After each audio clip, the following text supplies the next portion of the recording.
Ce bulletin d'information vous est présenté par les Caisses Desjardins de la région de Portneuf qui sont fiers de mettre en valeur les initiatives des gens d'ici. Nous sommes le jeudi 12 mars 2020. Ici Michel Beausoleil. Voici votre téléjournal communautaire.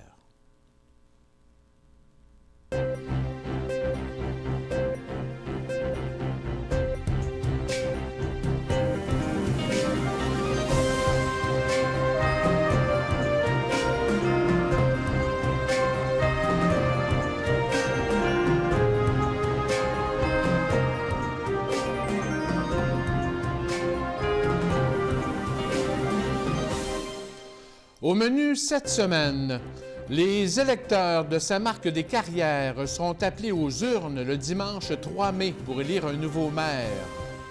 Un projet de clinique médicale attractive prend forme à Saint-Marc-des-Carrières. Les Caisses Desjardins de Saint-Raymond-Sainte-Catherine et du centre de Portneuf investissent plus de 262 000 $ du Fonds d'aide au développement du milieu dans 27 projets. Au Roquemont, on a parlé recrutement et intégration de travailleurs étrangers. Nous avons rencontré une avocate et la direction de Patate Dolbec de Saint-Ubalde. Le 10e défi tête rasée dans Portneuf en 2020 a été lancé chez Construction Côté Fils à Saint-Raymond. Et la Maison Plamondon adopte et connaît une direction gagnante. Et on parlera de la programmation avec Thomas Bourgault. Bonne émission.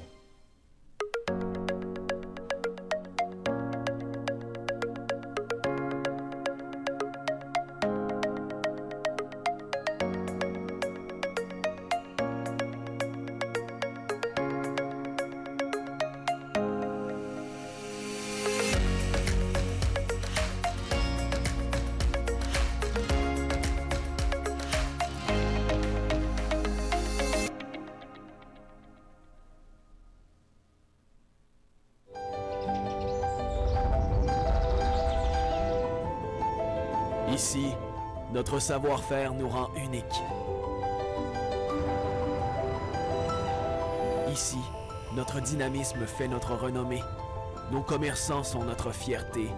Et notre centre-ville, il faut le détour.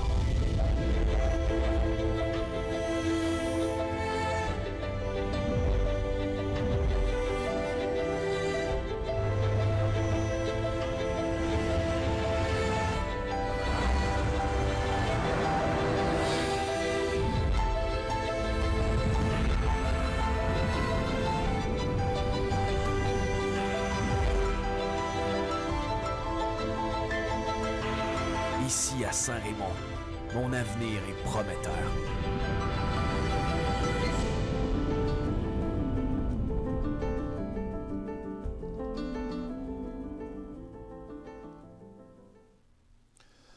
Tout d'abord, l'évolution de la pandémie mondiale du coronavirus au Québec a ses impacts dans la région de Portneuf. Le premier ministre du Québec, François Legault, a interdit aujourd'hui le rassemblement intérieur de plus de 250 personnes dans un même lieu et la crise pourrait durer plusieurs mois. D'ailleurs, la ville de Saint-Raymond annule l'événement pour femmes seulement prévu ce vendredi 13 mars au centre multifonctionnel à Saint-Raymond par mesure préventive. Le réseau du sport étudiant de la capitale nationale, incluant Portneuf, annule aussi toutes ses activités, autant au niveau primaire que secondaire, prévues ce samedi et dimanche 14 et 15 mars. Par contre, certaines parties prévues se dérouleront sans spectateurs. On vous invite donc à vérifier si d'autres événements et activités dans Portneuf-Jacques-Cartier subissent le même sort. Parmi les mesures de prévention obligatoires pour éviter la propagation du virus, notons l'exigence des voyageurs qui arrivent d'un pays étranger de se placer en isolation volontaire chez eux pour 14 jours. D'ailleurs, nos collègues de la télé de Saint-Raymond, le couple Odile Pelletier et Denis Baribeau, se trouvent actuellement en Italie, durement touchés par le virus. Le premier ministre François Legault s'est engagé à livrer un point de presse quotidien sur la situation. Revenons sur certains points du dernier conseil de ville de Saint-Raymond lundi dernier et qui ont retenu notre attention. Tout d'abord, les membres du conseil municipal ont adopté avec un certain pince sans rire une résolution octroyant un montant de quelque 18 000 à une firme spécialisée pour vérifier et s'assurer que les poissons puissent circuler librement dans la rivière Sainte-Anne au kilomètre 24 et où on a aménagé un seuil enroché et une estacade flottante en sapin. Ces aménagements facilitent la formation d'un couvert de glace qui empêche le Frasil de descendre la rivière vers le centre-ville. L'estacade flottante sera enlevée au printemps, mais le seuil d'enrochement demeure permanent. En fait, c'est le ministère de l'Environnement du Québec qui exige à la municipalité de tenir compte de la libre circulation des poissons à l'année lors de projets structurants du genre dans la rivière Sainte-Anne. D'autre part, l'étude de la firme Tetra Tech effectuée au centre-ville durant l'été avec de la fumée aura permis de détecter des résidences dont leur eau de pluie se déverse directement dans le réseau d'égouts et non pas dans le réseau d'aqueducs publics ou naturels. Les propriétaires recevront un avis de correction par la poste et d'autres tests du genre sont prévus au centre-ville. Cette simple correction permettra donc une meilleure circulation et capacité du réseau actuel et ainsi pouvoir encore desservir de nouvelles résidences. Écoutons le conseiller mandaté aux travaux publics à Saint-Raymond, Fernand Lirette. Juste avec l'appui des couvertures, et puis il y a certains plusieurs de la ville qui sont raccordés sur le réseau sanitaire, qu'on appelle. C'est 52 000 gallons à l'heure d'eau pure qu'on traite dans nos pompes, dans notre système de pompage, et ici, nos bassins d'épuration, de traitement. 52 000 gallons, là, ça commence à faire du stock. Hein? Inutilement, c'est de l'eau propre. Puis là, à ce moment-là, bien là, ça va... Avec ça, bien, on va pouvoir réduire justement notre consommation. Puis ça va nous permettre d'avoir de nouvelles résidences puis raccorder de nouveaux mondes. Parce que là, on est allodé complètement. De plus, ce surplus d'eau provoquait des débordements inutiles des stations de pompage durant les pluies abondantes. Aussi, ces études auront permis de constater que les rejets de la fromagerie Saputo, beaucoup plus imposants qu'à l'époque de la fromagerie Caillé, peuvent accaparer jusqu'à 40 de la charge du réseau d'égouts qui circule vers le centre-ville. Saputo, qui est aussi un grand consommateur d'eau potable, doit aussi faire face à certaines problématiques environnementales. Les pourparlers entre la municipalité et la fromagerie pourraient bientôt se conclure par la construction d'un réseau d'égouts direct entre la fromagerie et les équipements d'épuration de la municipalité. Une entente financière reste à conclure. D'ailleurs, en éliminant les branchements incorrects au centre-ville de Saint-Raymond et la charge importante de Saputo, les besoins de mise à jour du réseau sanitaire et des dépenses sont diminués. Écoutons le maire Daniel Dion. Quand on a passé notre budget, vous avez vu qu'il y avait plusieurs, finalement, stations de pompage à refaire, des pompes à faire dans notre réseau. D'égouts, là, il y a quand même 20-25 ans notre réseau à certains endroits. Les pompes sont fatiguées, mais quand on parle d'une pompe dans une station de pompage, c'est 300 000 là, ça fait que c'est des très grosses pompes, puis très compliquées à rénover. Alors là, avec ça, il y a des pompes qu'on ne sera pas obligé de refaire tout de suite, parce que la capacité est assez importante, vu qu'on va avoir une ligne à part dédiée pour Saputo, alors ça va nous aider dans notre réseau. Alors, c'est tout un ensemble qu'on est en train de négocier. Puis quelques pompes qu'on va vous arriver plus tard aussi, qu'il faut faire. Une station de pompage aussi, dans le coin finalement, plus vers la rue Mario-Fizette, qu'on va être obligé de refaire au complet parce qu'elle est trop petite. Alors, c'est tout un complexe que nous avons. Quand même important, des dépenses importantes. Soulignons que Saputo est le plus gros employeur de Saint-Raymond avec 260 employés. Et dans son mot de fermeture, le maire de Saint-Raymond a souligné le décès au mois de janvier dernier du premier pharmacien à s'établir au centre-ville de Saint-Raymond, M. Jacques Lefebvre.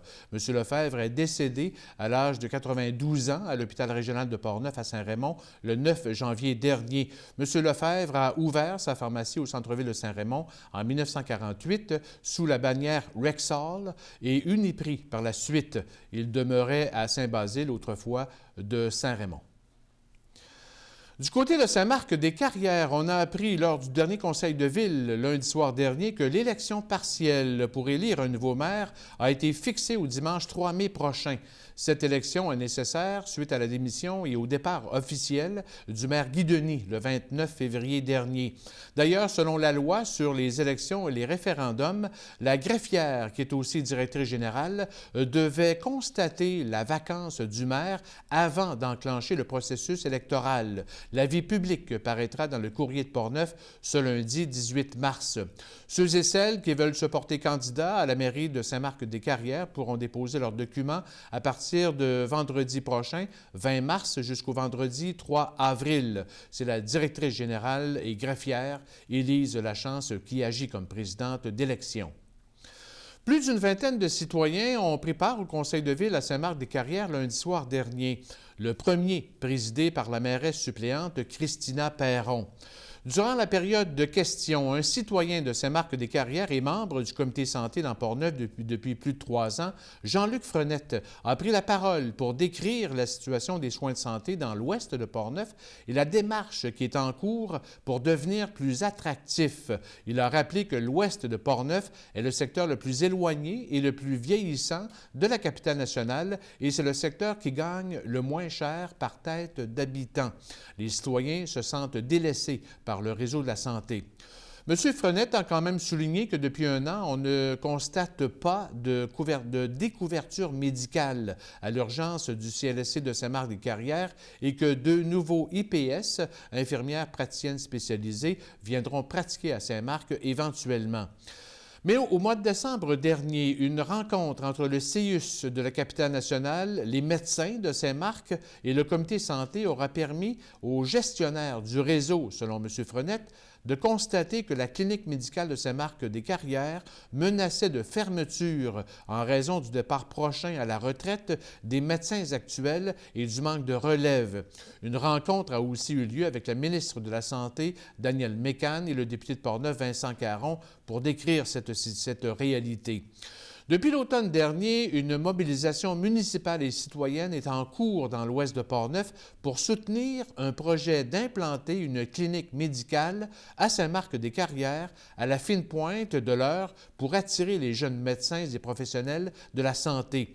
Les gens du CIUS y collaborent en proposant certains modèles de cliniques médicales attractives et le député de Portneuf, Vincent Caron, fait le lien entre le ministère, les élus et la population.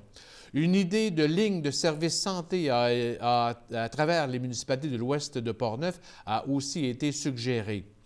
Selon Jean-Luc Frenette, au même titre qu'à Donnacona, Pont-Rouge ou Saint-Raymond, les municipalités de l'ouest doivent s'impliquer financièrement pour devenir attractifs. Toutes les municipalités ont signé, je pense que Saint-Marc en est une aussi, un accord pour accorder un montant ou supporter une clinique médicale à Saint-Marc, qui se ferait à Saint-Marc. Les maires ont accepté ça. Ça n'a pas été facile dans certaines municipalités. Je vous dirais, il ne faut pas avoir peur. Je vais répondre, le conseiller nous a dit, la santé, c'est pas du domaine municipal. Mais je regrette, là, si on ne veut pas se mêler de ça, on n'en aura pas de médecins. Ils vont s'en aller. Je vous dis juste des ordres de grandeur. Donnacona a donné de gros montants à la clinique médicale de Donnacona. Là, maintenant, c'est Midway qui a pris ça en main, mais ils ont des médecins. Pont-Rouge, la même chose. Ils se sont équipés de médecins, mais ils ont sorti de l'argent de leur poche, la municipalité de Pont-Rouge. Saint-Raymond sont en train de travailler les choses. Ils sont gâtés parce qu'ils ont un hôpital régional en plus. Là, nous, on était les parents pauvres. Une formule OBNL, comme à la clinique médicale de la Vallée à Saint-Raymond, pourrait être privilégiée. Il s'agit d'une corporation à but non lucratif qui loue des espaces dans un immeuble privé et s'engage à gérer la partie logistique et administrative des médecins et des professionnels de la santé. Le médecin, comme travailleur autonome, loue les services et les espaces de travail clés en main. Cette incorporation à but non lucratif permet aussi d'obtenir plus facilement des subventions publiques et facilite l'organisation d'une campagne de souscription populaire. D'ailleurs, la Fondation des services santé et sociaux de Portneuf a déjà manifesté concrètement son aide financière au projet. Soulignons que le bâtiment de la clinique médicale actuelle à Saint-Marc-des-Carrières sur le boulevard Bonnat-Dussault est à vendre et des pourparlers sont en cours. De plus, le député de Portneuf, Vincent Caron, convoque la presse ce vendredi après-midi 13 mars à l'hôtel de ville de Saint-Alban pour annoncer de nouveaux développements en matière de santé dans l'ouest de Portneuf. Nous y reviendrons bien sûr. 12 organismes se sont partagés un montant global de 121 000 du Fonds d'aide au développement du milieu de la Caisse des Jardins de Saint-Raymond-Sainte-Catherine. Les organismes bénéficiaires étaient invités jeudi soir dernier au Centre socio-culturel Anne Hébert à Sainte-Catherine de la Jacques-Cartier pour un 6 à 8 de type reconnaissance. Le Fonds d'aide au développement du milieu est une portion de la ristourne annuelle que la Caisse remet aux collectivités qu'elle dessert. Le comité qui a sélectionné les 12 projets les plus structurants avait reçu 18 demandes totalisant quelque 350 000 $. C'est le camp Portneuf au lac Sept-Îles qui reçoit la part la plus importante avec 30 000 $ qui ont été versés pour la phase 2 du projet de réfection et d'isolation du bâtiment principal où on retrouve la cafétéria. À Rivière-à-Pierre, 15 000 $ seront versés pour la rénovation de la cabane à balles et l'aménagement d'une clôture de terrain. La Corporation du bassin de la Jacques-Cartier pour la mise en valeur de la passe migratoire à Saumon, l'Association des propriétaires du lac Sept-Îles pour mieux accueillir les familles autour du club nautique, la maison Mirépi pour sa maison de deuxième étape, le comité des festivités du 125e de Sainte-Christine d'Auvergne et le club nautique du lac Sergent pour mieux équiper ses athlètes en canot-kayak reçoivent chacun un montant de 10 000 $. Et finalement, 5 000 $ ont été accordés aux coopératives d'initiative à l'entrepreneuriat collectif Saint-Raymond-Saint-Léonard et celle de Sainte-Catherine de la Jacques-Cartier pour démarrer la cuvée été 2020. Des jeunes, en fait, pour la plupart, qui vivent leur première expérience de travail. La Corporation de la Chapelle Saint-Joseph-du-Lac obtient aussi un montant de 5 000 $ pour équiper en son et en lumière sa nouvelle salle de spectacle et 5 000 $ sont versés au groupe Scout Saint-Raymond pour rénover sa bâtisse BP. Les représentants des différents organismes bénéficiaires étaient invités à décrire brièvement leurs projets. Parmi les 12, écoutons les projets soumis par le camp Portneuf, la Maison Mirépi, la Corporation de la Chapelle Saint-Joseph-du-Lac et la Corporation du bassin de la Jacques-Cartier pour la mise en valeur de la passe migratoire. D'ailleurs, ce projet reçoit aussi un soutien financier de la Caisse des Jardins du centre de Portneuf. Grâce à Desjardins l'an dernier, on a déjà fait l'extérieur de notre cafétéria. Il restait la réfection intérieure. Donc, ça nous permettra d'avoir une nouvelle salle de réfrigération, mais aussi du nouveau mobilier à l'intérieur, de la peinture. On l'appelle toujours cafétéria, mais ça va aussi devenir une salle plutôt multifonctionnelle, donc accessible, pas à l'année, mais 6 mois par année, et accessible aussi à toute notre clientèle. Donc, pas seulement à ceux qui mangent, mais vraiment à toute notre clientèle. La construction va commencer en avril ce printemps, fait qu'on est vraiment contents après plusieurs années d'attente. Puis là, nos jeux dehors sont vraiment désuets pour les enfants. Là, c'est en bois. Je pense qu'il y en a un qui est là depuis que Mirépi existe, donc ça fait 30 ans en 2020. Puis l'autre, on l'avait acheté chez Costco. C'était Alcoa qui était venu le monter, mais c'est du bois, fait que c'est pourri, c'est tout croche. Donc, on fait tout démolir ça là, ce printemps, fait qu'on n'a plus rien pour les enfants. Donc, ce qu'on veut, dans le fond, c'est des jeux vraiment qui vont être là pour la vie. Donc, le 10 000 $ va nous permettre là, de préparer notre terrain, puis aller chercher d'autres financements pour mettre un jeu vraiment là, solide, un peu comme dans les écoles là, avec les compagnies Jean Bête et tout ça.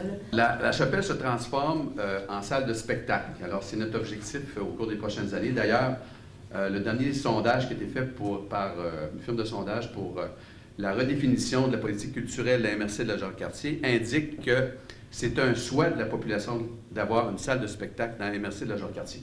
Alors, pour nous, c'est un honneur. Puis on va l'animer, la chapelle, vous pouvez compter sur nous les prochaines années. Alors, si vous avez une petite soirée cet été, vous êtes avec des amis, bien, venez voir le spectacle à la chapelle. C'est 140 personnes, c'est un spectacle intimiste. Alors, on vous souhaite, on a déjà hâte de vous voir. Donc, c'est un projet d'un peu plus d'1 million de $. Wow! Pour la valorisation de la passe migratoire qui est opérée par la CBJC, qui se situe dans Portneuf à Cap-Santé. Et donc, on opère quand même un accueil touristique depuis 1996, mais qui est commence à être désuet. Et donc là, on revampe tout ça et on fait un centre d'accueil touristique régional. Soulignons que l'Assemblée générale annuelle des membres de la Caisse des Jardins Saint-Raymond-Sainte-Catherine aura lieu le lundi 6 avril au Centre multifonctionnel de Saint-Raymond à compter de 19 h.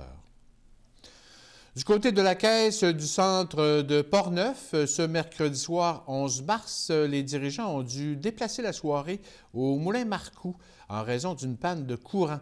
Quelques 141 500 $ du Fonds d'aide au développement du milieu ont été remis à 15 organismes du territoire. 22 projets avaient été soumis au comité de sélection, totalisant des demandes de près de 300 000 $. Nous y reviendrons plus en détail dans notre prochain bulletin de nouvelles.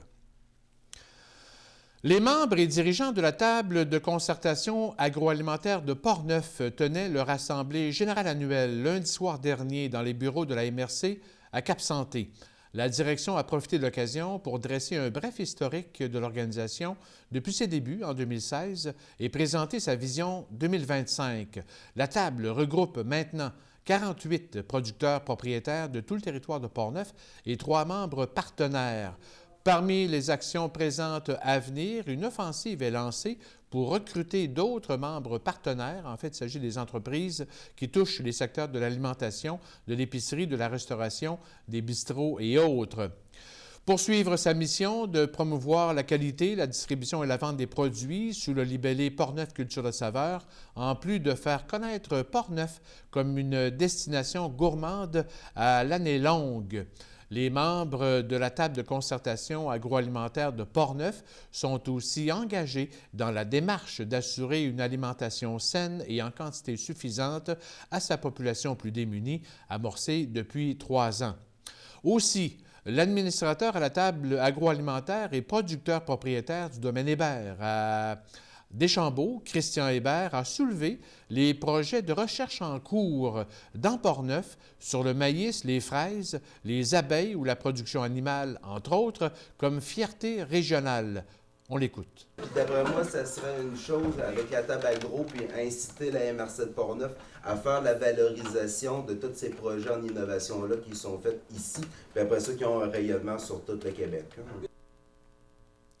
Quant à la démarche pour assurer la sécurité alimentaire de tout Portneuvois ou Portneuvoise, initiée par le CIUS de la capitale nationale, la table de concertation en sécurité alimentaire de Portneuf projette la location d'un camion réfrigéré pour recueillir les surplus alimentaires provenant des épiceries, restaurants, producteurs et autres sources de la région de Portneuf et les distribuer aux organismes d'aide alimentaire du territoire. Le boulanger Bruno Piché représente les producteurs transformateurs à la table de concertation en sécurité alimentaire. La location d'un camion, on va avoir aussi une personne ressource pour nous aider à monter le projet, c'est-à-dire à structurer le projet. À l'heure actuelle, on l'avait mis sur papier jusqu'à maintenant. À partir de maintenant, on peut vraiment structurer le projet pour le concrétiser. Les dirigeantes de la table de concertation en sécurité alimentaire de Portneuf s'affairent à élaborer le projet, sa structure d'opération et son financement. Les chambres de commerce de Portneuf tiennent ces temps-ci plusieurs rencontres et discussions pour tenter de renforcer le sentiment d'appartenance et la vitalité commerciale et industrielle de tout Portneuf. Les chambres de commerce de Portneuf et la MRC travaillent à mettre en place une meilleure coordination régionale malgré les différentes réalités du territoire. Les organisations sont maintenant intégrées dans la structure du développement économique de la MRC de Portneuf. Des actions se tiennent dans chacun des 3 principaux territoires, Saint-Raymond, l'Est et l'Ouest de Portneuf et la ville de Saint-Basile. On y reviendra au cours des prochains bulletins de nouvelles. Mais pendant ce temps, des activités de formation et d'information sont offertes aux membres des chambres de commerce sur différents thèmes, dont le recrutement et l'intégration d'une main-d'œuvre étrangère dans les entreprises québécoises. Au Roquemont, à Saint-Raymond, ce mercredi matin, 3 organisations étaient invitées à partager leurs connaissances et expériences. Alain Blanchette d'Accès Travail Portneuf et Accès Études Québec a présenté les démarches passées et en cours pour recruter des étudiants étrangers et leurs conjoints, ainsi que les démarches annoncées dernièrement pour bien réussir une intégration. L'avocate spécialisée Nathalie Ferreira a expliqué les principales règles entourant les différents permis de travail et la résidence permanente. Et les coéquipières au recrutement et à l'intégration des travailleurs étrangers chez Patate Dolbec à Saint-Ubalde, Esther Savard et Véronique Pajot, ont témoigné de leur démarche pour recruter et intégrer une 50aine de travailleurs du Guatemala, du Mexique et de la Tunisie, qui vont débuter leur nouvelle vie d'ailleurs au cours des prochains mois. Écoutons tout d'abord une entrevue que nous a accordée l'avocate spécialisée en immigration Nathalie Ferreira, suivie de la directrice des ressources humaines chez Patate Dolbec, Esther Savard. Bonjour, Mme Ferreira. Bonjour. Madame Ferreira, vous êtes avocate spécialisée dans le secteur de l'immigration. En fait, quelle est l'importance de votre rôle, justement, pour une entreprise qui veut embaucher des immigrants? Alors, je dirais qu'au début, il faut démystifier l'immigration, rassurer les employeurs et les informer sur comment on peut employer une main-d'œuvre étrangère. Parce que la principale difficulté que je rencontre chez mes clients, c'est vraiment le côté ignorance et peur des règles de l'immigration. Une fois qu'on a expliqué que finalement, c'est pas si compliqué que ça, les règles d'immigration, c'est sûr qu'il y a des modifications, des réformes de temps en temps, mais que c'est tout à fait faisable et c'est tout à fait à la portée de n'importe quel employeur d'embaucher des travailleurs étrangers, qu'on arrive à faire son travail. Oui. Quelle est la différence entre les lois québécoises et fédérales, justement, dans l'immigration? Mais on est au Québec, donc à chaque fois qu'on veut employer un travailleur étranger, c'est sûr qu'il y a 2 paliers. Il y a le Québec et le fédéral. Et puis chacun a ses propres règles, donc il faut respecter une double règle finalement. D'abord, on passe le palier du Québec et une fois que le travailleur est sélectionné par le Québec, on essaye de passer le palier fédéral également. Et puis c'est différentes formalités, puis différentes obligations qu'il faut remplir à chaque palier, qui sont différentes. Est-ce que les changements qu'on a apportés au Québec dernièrement facilitent justement l'immigration, selon vous?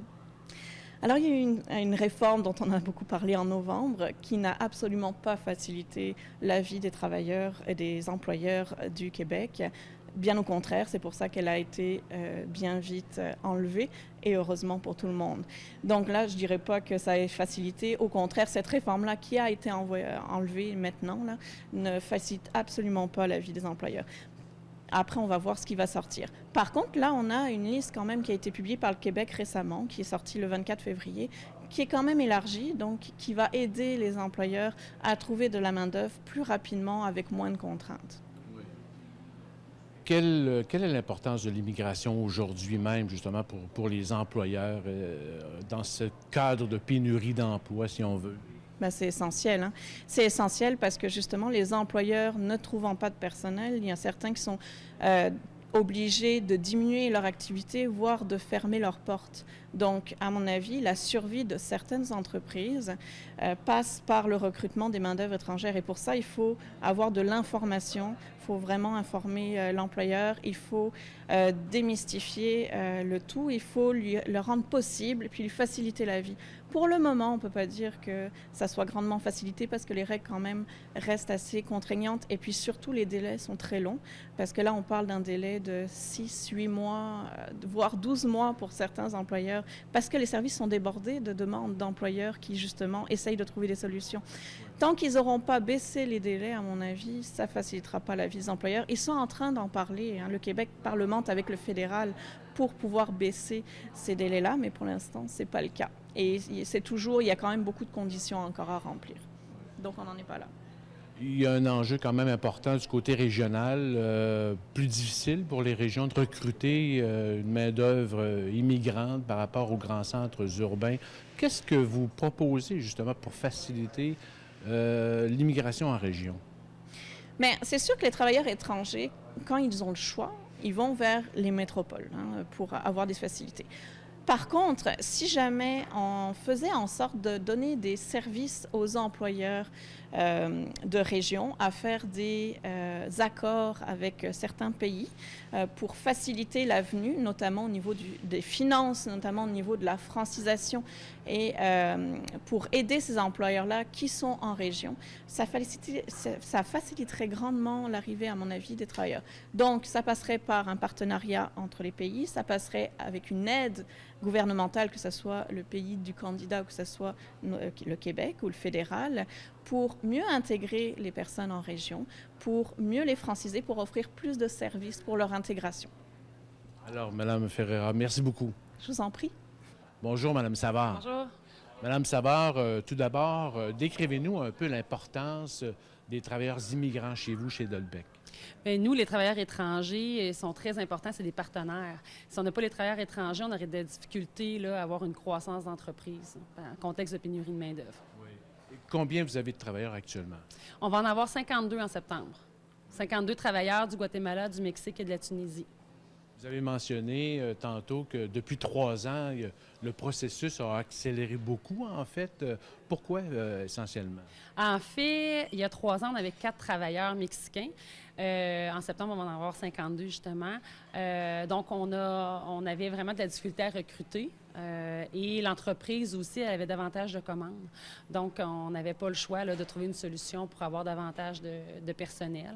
Donc, le contexte du recrutement international, c'était une solution qui était la plus facile pour nous. Comment vous avez réussi justement à aller chercher 50 personnes? C'est quand même beaucoup à travers le monde. Quelle aide vous avez reçue justement?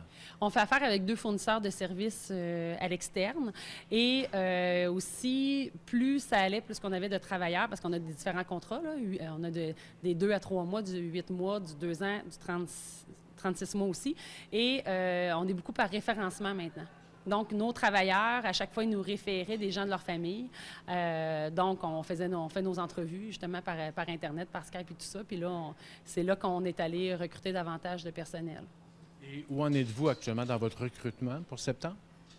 On va en avoir 52 en septembre. Donc, et c'est déjà fait, là? Oui, c'est ça. Donc, j'ai 12 travailleurs. Bien, j'ai une dizaine de travailleurs qui arrivent en avril du Mexique. J'en ai 12 qui arrivent du Guatemala. En avril, c'est des gens qui reviennent. 12 nouveaux du Guatemala qui arrivent en mai, c'est des gens référés par des gens déjà ici. Après ça, en septembre, c'est des gens qui étaient déjà venus qui reviennent et d'autres personnes qui ont été référées aussi. Quel climat, ou en fait, comment réagissent les gens quand ils arrivent chez vous en région, justement, à Saint-Ubalde aussi? Comment les gens réagissent en général? Très bien. Donc, nous, c'est comme je dis, c'est des partenaires. Donc, entre autres, nos employés se rendent compte que c'est essentiel d'avoir ces gens-là avec nous parce que sinon, ils sont souvent contraints à faire du temps supplémentaire davantage, à avoir des horaires un peu plus atypiques. Tandis qu'avec cette main-d'œuvre-là qui arrive, qui est disponible à travailler puis qui a un intérêt, les gens sont vraiment contents. Puis dans le village aussi, la population les ont bien acceptés. Donc, ils sont intégrés. C'est pas une difficulté. Donc, j'ai même des employés qui cherchent à voyager avec mes travailleurs, d'aller les voir dans leur pays quand ils sont en vacances. Là. Ça va bien, oui. Quelles sont les principales difficultés que vous rencontrez? La culture, donc la validité des permis de conduire, la culture, la langue, évidemment. Donc, nous, on a plusieurs choses mises en place maintenant. Là, on a des outils de traduction et tout ça. Puis maintenant, davantage de personnes dans notre équipe aussi parlent un peu espagnol sans être experts. On a au moins une base. Donc, on utilise des outils de traduction en ligne sur nos cellulaires et tout ça. Puis sinon, il y avait ça, le permis de conduire qui était une difficulté parce que nos travailleurs ont allé à l'épicerie. Fait que même s'ils peuvent y aller en vélo, s'ils ont des grosses quantités de choses à transporter, on avait la validité des permis de conduire. Mais sinon, là, ça va bien. Ouais. Quels sont les métiers que vous avez besoin, que vous allez chercher justement? Des manœuvres de tous les genres, autant au champ qu'au lavage. En septembre, on va avoir des camionneurs. Ça, c'est nouveau aussi. Des camionneurs du Guatemala qui viennent pour un contrat de 2 mois. Donc, c'est difficile de recruter pour un contrat de 2 mois des camionneurs. Donc, et j'ai des mécaniciens. Aussi, la semaine dernière, je faisais des entrevues par Messenger avec des mécaniciens au Mexique. Donc, j'ai déjà un mécanicien du Mexique. J'en ai 2 qui vont arriver là, avant les fêtes l'année prochaine. Oui. Et peut-être en terminant, pour une entreprise qui souhaiteraient justement avoir des immigrants travailleurs chez eux. Qu'est-ce que vous suggérez ou comment doit-on faire justement? Bien, c'est sûr qu'il faut s'entourer de quelqu'un. Je pense qu'on ne peut pas se lancer dans ce processus-là seul.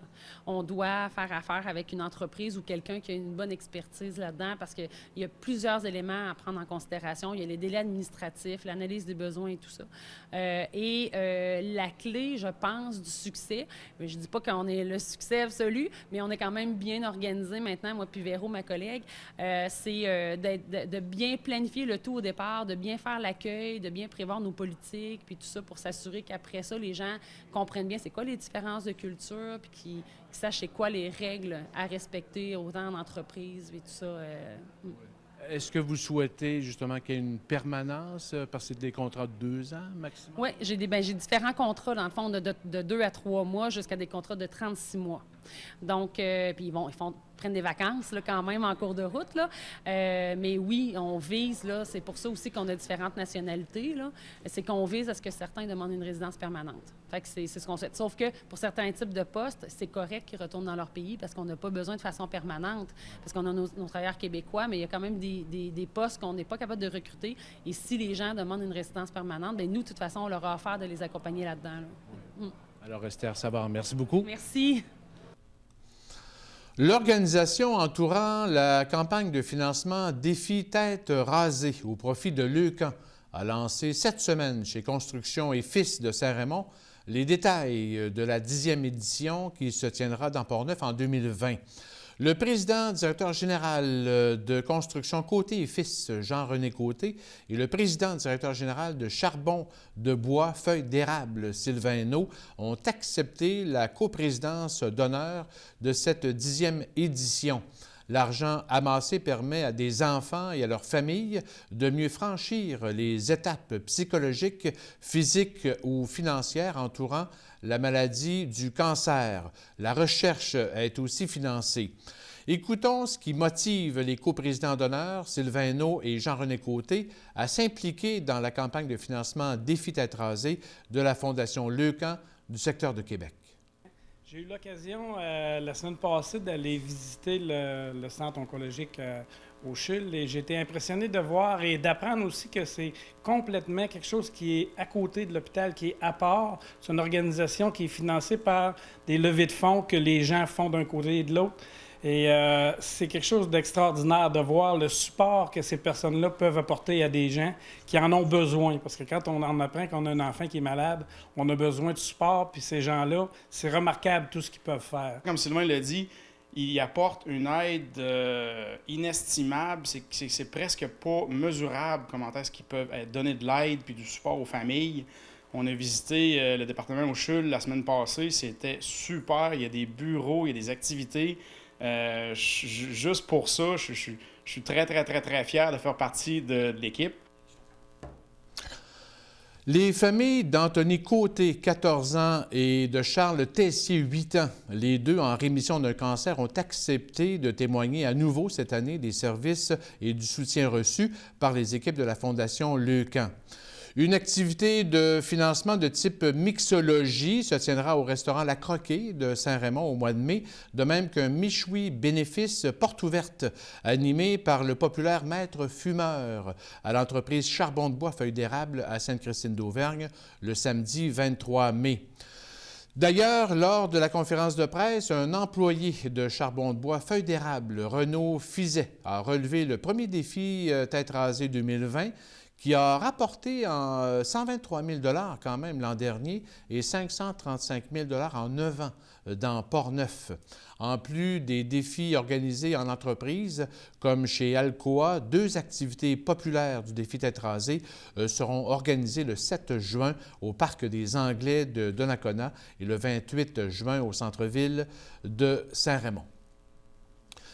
Sur la scène culturelle à Saint-Raymond, les administrateurs et membres de la Fondation Plamondon et leurs partenaires ont dévoilé ce mercredi la programmation des activités à venir dans la maison. Mais avant que Thomas nous parle de cette programmation, écoutons une entrevue que nous a accordée le président de la Fondation Plamondon depuis ses débuts, Normand Genois. Bonjour Normand. Bonjour Michel, enchanté de te parler. Ben oui, Normand, vous avez tenu dernièrement votre Assemblée générale annuelle, en fait 2019. Essentiellement, qu'est-ce qu'on retient justement de cette Assemblée générale? Bien, moi je retiens qu'on a un bilan très positif. C'était une année magnifique pour la Maison Plamondon. Parce que ça a été comme un deuxième lancement, si on veut. On avait lancé des choses quand on avait ouvert la maison. On avait développé quelques activités, des ateliers particulièrement. Et là, en 2019, on a reformé ces ateliers-là. On a offert à la population et la population a vraiment très bien répondu, de sorte que tous nos ateliers sont complets, tous nos ateliers affichent complet tout le temps. Et là, on recommence l'année avec encore des ateliers qui déjà affichent complet. Alors, ça veut dire qu'à la Maison Plamondon, il y a quelque chose qui se passe, il y a quelque chose d'intéressant qui se passe. Oui. Vous avez mentionné justement que vous avez adopté presque une nouvelle direction où vous vous sentez vraiment, vous avez développé une direction particulière. Qu'est-ce qu'il y en est, justement? Oui, bien, en fait, on a engagé Véronique Bertrand. Alors, on a engagé Véronique Bertrand et ça veut dire que Véronique, on lui demande de nous donner une direction, elle est directrice générale. Mais avant, ça ne se faisait pas vraiment comme ça. Et là, Véronique, elle a vraiment pris les choses en main et vraiment, elle nous donne une direction. Alors, tout est cohérent, tout fonctionne ensemble. Par exemple, cette année, on fonctionne à partir d'une exposition qui s'appelle Fous de forêt. Alors, les ateliers sont cohérents à Fous de forêt. Donc, on demande aux ateliers d'écrire des textes sur la forêt. On fait des ateliers sur les animaux, la peinture animalière. Alors, il y a toutes les activités donc, qu'on concorde vers Fous de forêt. Oui. Et le principe, comme vous mentionnez, d'ateliers presque privés, quelque part, petits groupes, c'est vraiment une formule que vous développez davantage. Oui. En fait, un atelier trop grand, les gens n'en gardent rien. Mais un atelier à 8, 10, 12 personnes, les gens viennent vraiment puis se sentent impliqués dans l'atelier. Le professeur vérifie toujours si tout va bien, non pas pour lui montrer exactement comment faire, mais pour voir si tout fonctionne bien, s'il peut aider ou pas, puis donner des trucs. Et parlons justement peut-être au niveau financement, un élément crucial en fait pour le développement de la Maison Plamondon. Vous réussissez quand même avec l'aide, vous avez réussi à avoir des partenaires financiers extérieurs. La Ville maintient son soutien aussi. Pour vous, c'est correct comme ça? Oui, c'est correct comme ça. C'est toujours à recommencer.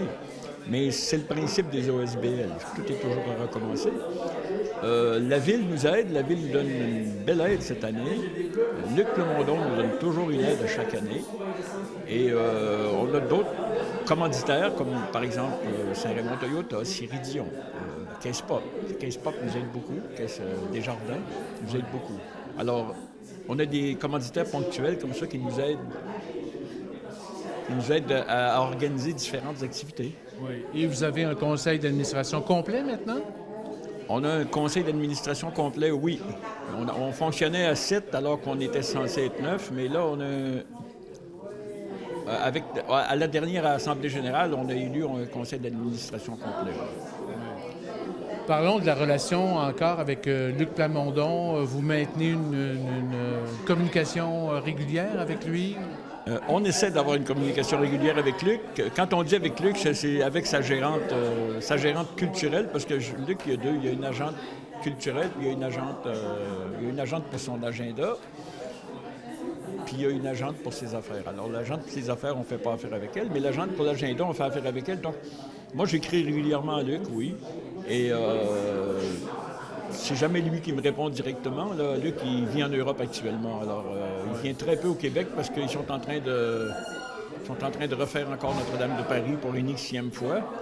Ouais. Et lui, Luc est un bonhomme que pour ses spectacles, il est toujours là. Il n'y a pas un spectacle qu'il n'a pas examiné à la lettre tout ce qui se passe. Alors, c'est lui qui fait tout ça. Ouais. Et peut-être en terminant, vous avez réalisé quelques travaux à l'interne dans la Maison Plamondon? Oui. En fait, on on a enlevé une partie de mur de façon à ce que la communication se fasse plus à l'intérieur de la maison. En fait, la maison Plamondon étant une vieille maison, on sait que les vieilles maisons avaient toutes des petits appartements, des petites pièces. Alors là, on a fait communiquer 3 pièces de façon à ce que ça soit plus facile à vivre, puis de façon aussi à ce qu'on puisse organiser des spectacles, des petits spectacles, avec 60-70 personnes à peu près. Quand même. Et est-ce que vous continuez l'aménagement, améliorer l'aménagement extérieur? Bien, on veut continuer l'aménagement extérieur. On sait que il y a toujours des coûts qui sont attachés à ça. Et actuellement, on garde des sous principalement pour organiser des activités à l'intérieur de la maison. Oui. Mais on est toujours en projet pour développer, par exemple, le hangar derrière, faire quelque chose avec ça, qui est très beau, puis qui se dégrade lentement. Donc, il faudra rapidement qu'on fasse quelque chose avec ça. Oui.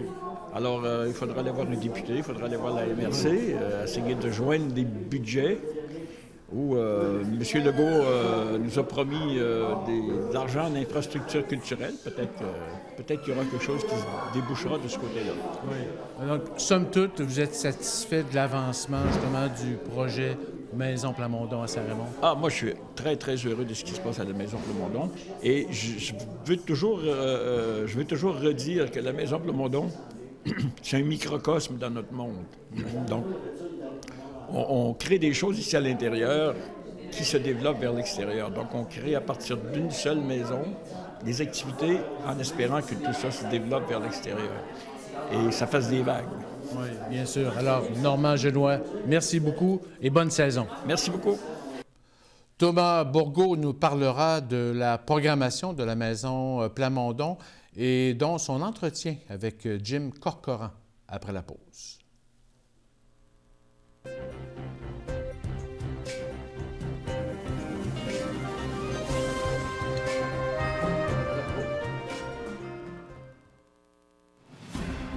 Ce bulletin d'information vous est présenté par les Caisses Desjardins de la région de Portneuf, qui sont fiers de mettre en valeur les initiatives des gens d'ici.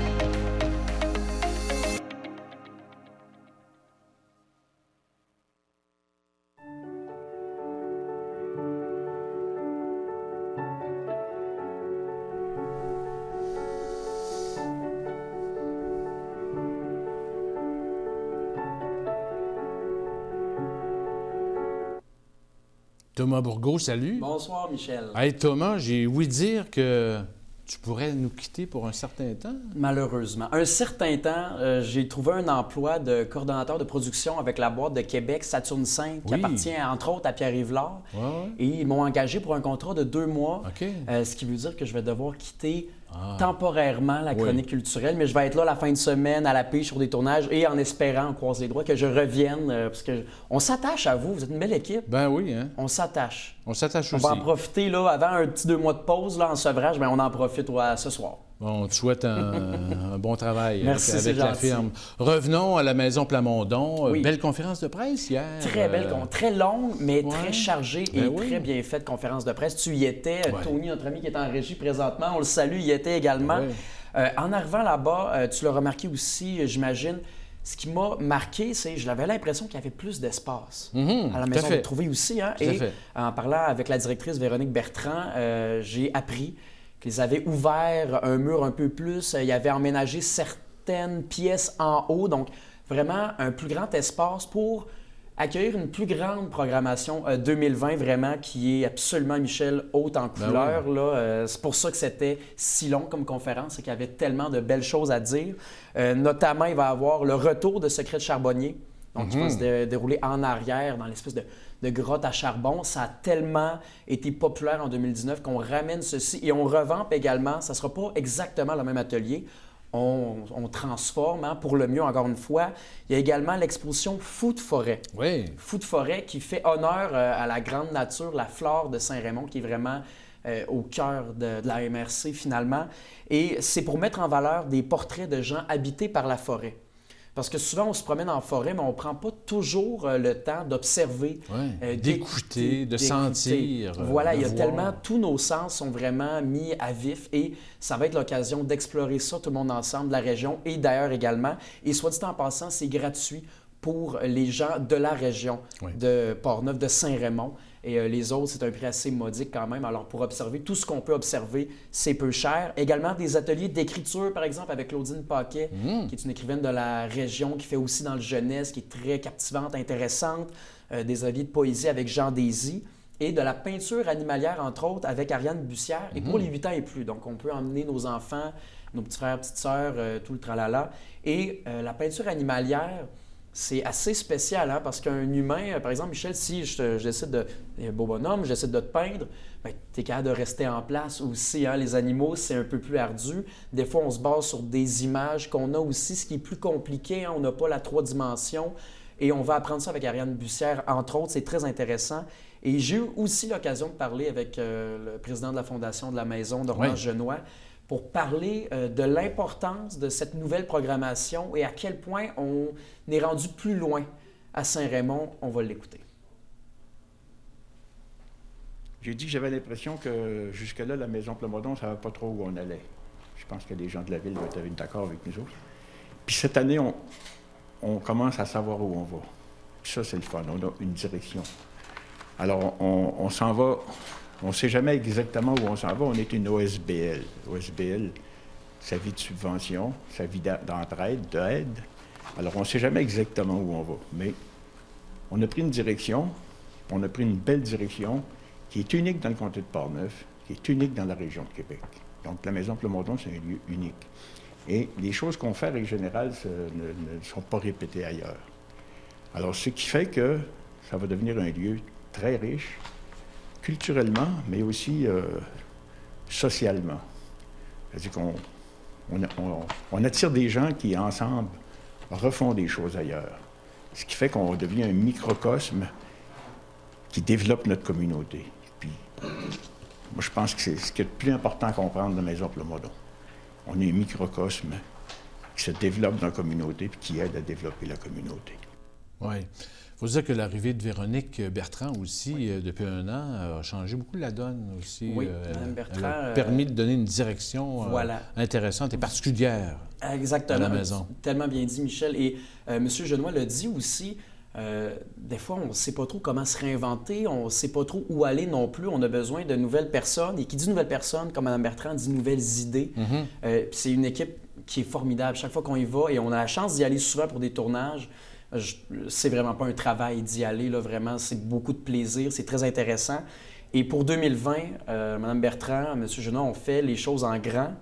Et avec l'arrivée d'un grand aussi, Jim Corcoran, qui va venir faire une classe de maître, c'est le 18, 19 et 20 août. Écriture et chanson. Écriture et chanson, seulement 350 $. C'est pas très cher pour passer 3 jours avec M. Corcoran, qui est un de nos plus grands vraiment québécois, qui a grandi à Sherbrooke en anglais, qui a appris le français. Et j'ai eu la surprise, parce que c'était pas prévu, mais le bonheur de parler au téléphone avec M. Corcoran. Malheureusement, on n'a pas d'extrait parce que ça s'est fait tellement rapidement. Il a appelé à brûle-pourpoint comme ça, on n'a pas eu le temps de s'installer, mais ce que je retiens de ma discussion avec M. Corcoran, c'est un homme qui impose le respect, mais c'est pas volontaire, il se donne pas un style, c'est vraiment là... La voix, on sent vraiment, c'est un homme qui est très poétique, qui est très humble aussi. Moi, je vous demandais, par exemple, M. Corcoran, de venir à Portneuf. Vous êtes déjà venu, mais pour vous, ça représente quoi? Est-ce que ça représente encore un plaisir ou encore... Puis, il était vraiment là, il disait, moi, quand je reviens, je revois tous les endroits en me disant, j'ai fait un spectacle ici, je vais aller prendre un café là-bas. Et il insiste sur le fait aussi que les candidats, parce qu'il faut s'inscrire, et toutes les dates sont sur le site web de la Maison Plamondon pour les événements et les inscriptions, mais les gens, ça va être pas nécessairement un enseignement magistral. C'est pas un cours. C'est un cours, mais en même temps, il veut apprendre autant des candidats aussi. Ça va être un spectacle. C'est passé 3 jours avec Jim Corcoran, mais il va rien imposer. c'est vraiment des suggestions. Donc, vraiment pour les gens qui sont musiciens de tous les niveaux, lancez votre candidature. Vraiment, c'est une chance à ne pas manquer. Et il a très hâte de venir à Saint-Raymond, à la Maison Plamondon. Et j'ai également parlé, Michel, avec Véronique Bertrand, la directrice, pour parler un peu de M. Corcoran, comment ils ont réussi à venir le chercher. Vous allez voir dans l'extrait, il ne s'est pas fait prier, M. Corcoran. Jim avait déjà donné des ateliers d'écriture avec d'autres artistes. On a tout simplement posé la question. On a tout simplement demandé à Jim s'il était intéressé. Il n'a pas hésité. Non, il n'a absolument pas hésité. Il est très content. Puis je trouve que Jim Corcoran a une démarche propre à lui. Donc, c'est vraiment un anglophone de Sherbrooke. Et il a appris le français à 20 ans. Et il continue d'écrire en français. Donc, la langue française, pour lui, est très, très importante. Puis je pense qu'il y a une grande transmission. Tu sais, il y a quelque chose à transmettre aux autres. Il est très fier de ça. Et c'est vraiment, on a eu la chance de le rencontrer. On a passé un après-midi avec lui. Là, il y a des... C'est incroyable tout le bagage que cette personne-là a. Un raconteur, vraiment. Ah oui, oui, oui. Il y a beaucoup de choses à raconter. Il y a beaucoup de choses à transmettre aussi. Donc, on est très fiers de le recevoir aussi. Donc, cet atelier d'écriture de chansons, c'est quand exactement? Puis on peut s'inscrire comment? C'est le 19 et 20 août. Oui. Les inscriptions sont sur le site web de la Maison Plamondon, comme toutes les dates des ateliers aussi, parce que il y a Jim Parce qu'il y en a qui sont Corcoran. déjà remplis, en fait. Exactement. Il y en a plein même. Et c'est, bon, d'une part, heureusement. D'une autre part, pour les gens qui ne sont pas encore inscrits, il y en a d'autres. Et les ateliers sont tous formidables. Les expositions le sont toutes également. Donc, c'est sur le site web de la Maison Plamondon. Oui, et l'exposition sur la forêt, ça débute quand? Ça débute, je crois que c'est au mois de juin. Encore une fois, les dates sont sur le site, mais c'est assez long aussi, donc on va pouvoir... On a le temps d'y aller aussi. C'est pas vraiment une journée, là, ça s'étire quand même sur l'été. Oui. Événements à venir? Oui, plusieurs, heureusement, ont survécu au coronavirus. Oui, bien c'est sûr qu'il va falloir s'adapter, parce qu'évidemment, pour les regroupements de plus de 250 personnes... Oui, il faudra en faire de 249 et moins. Je ne sais pas si c'est possible, mais c'est très populaire quand même. Le 14 mars, course de la Côte des Sœurs à la Grange des Sœurs de Rivière-à-Pierre. On peut construire notamment notre traîneau, notre toboggan. Michel, je te lance l'invitation si tu veux le faire avec moi. Et on y va, on peut se déguiser. Par exemple, il y en a qui se déguisent en personnage de jeux vidéo avec une espèce de luge à la Mario Kart et ils y vont. Il y a également de l'animation, de la nourriture sur place. C'est le 14 mars. Également, le 14 mars, l'humour avec Sarah Paquin, son One-Woman Show. Ça fait à peu près moins d'un an qu'elle fait de l'humour, Sarah Paquin. Mathieu Bougie en première partie au Café Pop Grondine, 14 mars. Vraiment un spectacle, là, c'est à peu près 1 heure. On a des personnages, on a de l'absurde, on a de l'humour un peu plus noir, si je peux dire. C'est très intéressant. Elle a beaucoup de talent, la jeune femme. Oui. Les informations sont sur la page Facebook du Pop Grondine. Également, le 14 mars, The Beatles. Étais-tu un fanatique des Beatles? Bien sûr. Bien sûr. Bien, je t'invite à y aller, comme dans le salon, à 20h, 14 mars, à la Maison de la Culture Georges Hébert-Germain. C'est à Donnacona. 14 mars également, beaucoup d'événements le 14 mars. Le spectacle musical Contraste. Donc, c'est Gaëtan Genois et Annie Baudry qui font un dynamique duo. 19h au Sapristi du Relais de la Pointe aux Écureuils. Les billets sont la modique somme de 15 $ au magasin général de la région. 14 mars, encore une fois, le Spin Fest pour Charlie. C'est un événement qui est magnifique, Michel. C'est une levée de fonds pour un jeune homme de 7 ans seulement qui s'appelle Charlie Jacob, qui a une maladie très, très rare qui fait en sorte qu'il perd l'usage de ses jambes. C'est une maladie qu'on voit peu. C'est vraiment très, très rare et les profits vont aller pour adapter le domicile de sa famille. Donc, c'est vraiment une excellente cause. On se met en forme en plus. C'est de midi à minuit à la Maison des Générations de Cap-Santé. Encore une fois, le 14 mars, ça n'arrête plus. Le Salon Corps et âme, 8 conférenciers, 25 kiosques. C'est pour le bien-être du corps et de l'âme, 9h à 17h au Centre communautaire Saint-Marc-des-Carrières. Et le 18 mars, atelier d'information. Le but, c'est de mieux connaître les prestations qu'on peut recevoir du gouvernement fédéral. Alors, pour les gens qui font attention à leur portefeuille, bonne idée, de 13h30 à la salle des Chevaliers de Colombe de Donnacona. Et finalement, en fin de semaine, au cinéma Alouette, 2 films américains, En avant et L'appel de la forêt. Thomas Bourgault, yo! Yo, Michel! On se voit dans 2 mois. Super, merci. Bye-bye. Le Centre local d'emploi de Portneuf, maintenant appelé Centre Service Québec de Donnacona depuis le début mars, et ses partenaires, dont la commission scolaire ou le Centre de service scolaire de Portneuf et le Carrefour Jeunesse Emploi de Portneuf, ont lancé la programmation du 20e Salon Contact Emploi Portneuf qui se tiendra dans les gymnases de l'école secondaire de Donnacona le jeudi 26 mars prochain et durant quelques jours sur la plateforme web. D'ailleurs, l'organisation a voulu cette année valoriser le virage numérique par ses nouvelles stratégies de communication qui facilitent le lien entre les employeurs de Portneuf et les chercheurs d'emploi. Près de 60 entreprises seront sur place et plus de 1000 emplois seront offerts. Le ministre du Travail, de l'Emploi et de la Solidarité sociale et ministre responsable de la région de la Mauricie, M. Jean Boulet, a annoncé une aide financière de 61 000 $ pour cette 20e édition du Salon Contact Emploi de Portneuf. On y reviendra bien sûr dans le contexte du coronavirus. Alors, ça complète Info CJSR pour cette semaine. Merci à Stéphane, Tony, Aubert et Suzy, à la régie, la caméra, à l'éclairage et au montage. Merci à Thomas pour cette présence à Info CJSR. Merci de nous suivre via la télévision, le web et sur notre page Facebook.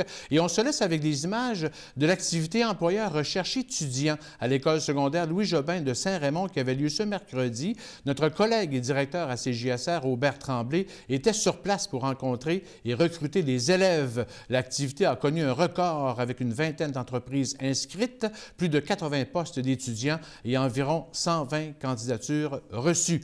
Alors, bonne semaine!